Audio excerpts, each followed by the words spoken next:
Stop. Before you watch another tutorial promising you'll dribble like Neymar in 10 minutes, ask yourself this: why do most skill moves fail the second a defender gets close? It's not because you practiced the wrong move, it's because you never learned the invisible layer underneath it, the part no one talks about.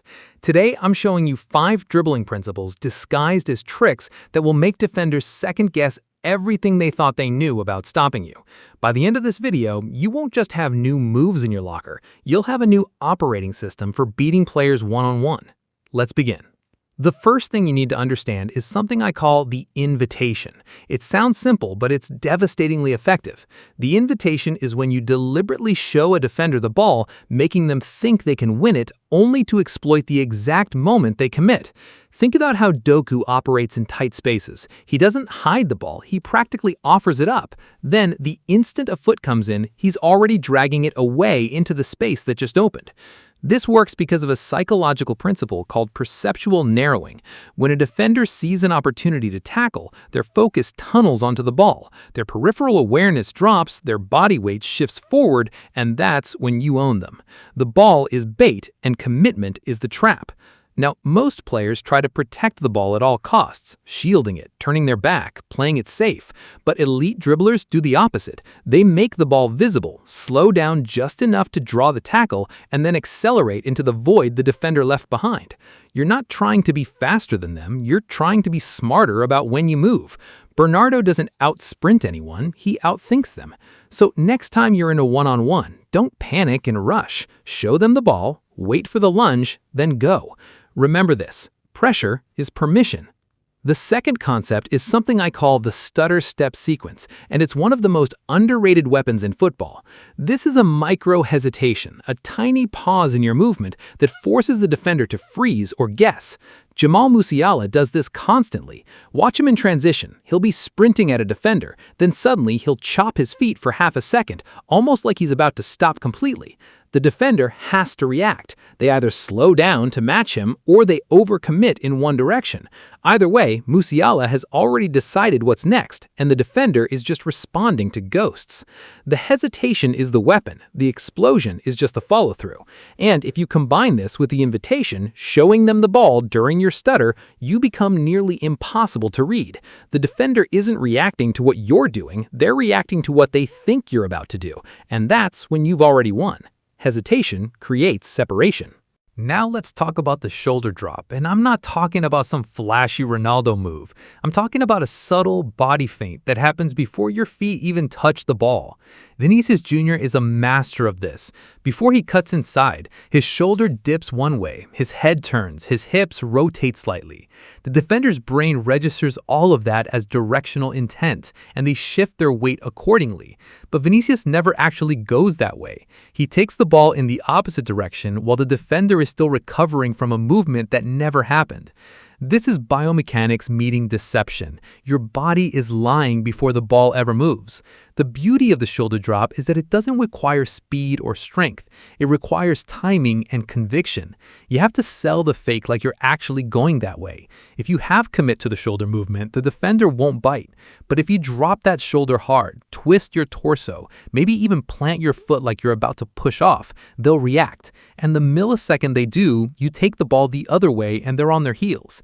Vinicius doesn't beat defenders because he's the fastest player on the pitch. He beats them because by the time they realize where he's actually going, he's already there.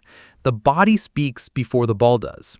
The fourth principle is what I call the exit touch, and this is where most players lose the advantage they just created.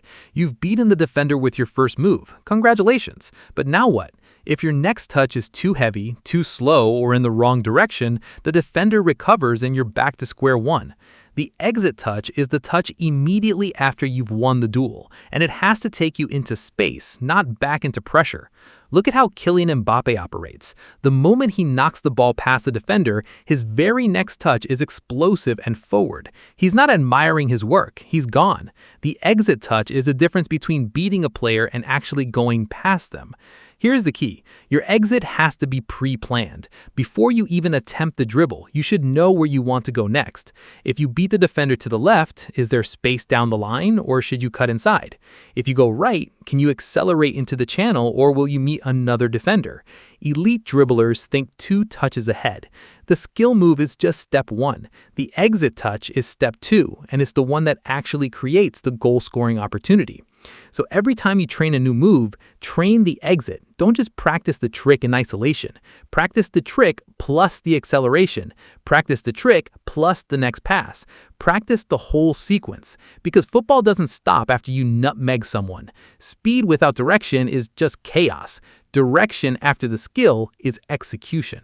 And finally, we come to something that separates good dribblers from great ones. I call it the reset. This is your ability to stay calm when the first move doesn't work. Most players panic. They try to force a second move immediately. They lose the ball and they get frustrated. But watch someone like Lamine Yamal. If his first dribble gets blocked, he doesn't collapse. He takes a touch back, reassesses, and goes again. The reset is emotional control disguised as technique.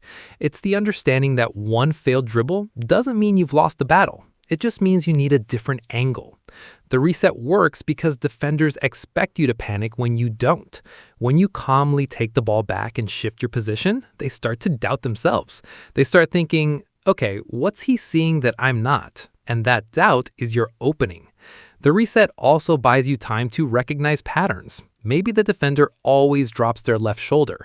Maybe they're slower turning to their right. Or maybe there's a teammate making a run behind them. You can only see these things if you stay composed. So if your first move doesn't work, don't force it.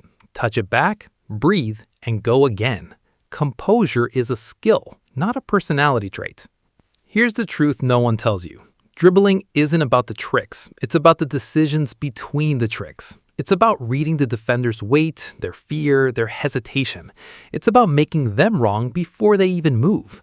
These 5 principles, the invitation, the stutter step sequence, the shoulder drop, the exit touch, and the reset, they're not just moves, they're a language. And once you speak it fluently, you'll stop trying to beat defenders and start making them beat themselves. So here's what I want you to do. Pick one of these principles, just one. Take it to your next training session or your next pickup game and focus only on that. Don't try to learn all 5 at once. Master one, then add the next. But more importantly, go play. Because the best dribbler in the world isn't the one who knows the most tricks, it's the one who uses them when it matters. Now go make someone look silly.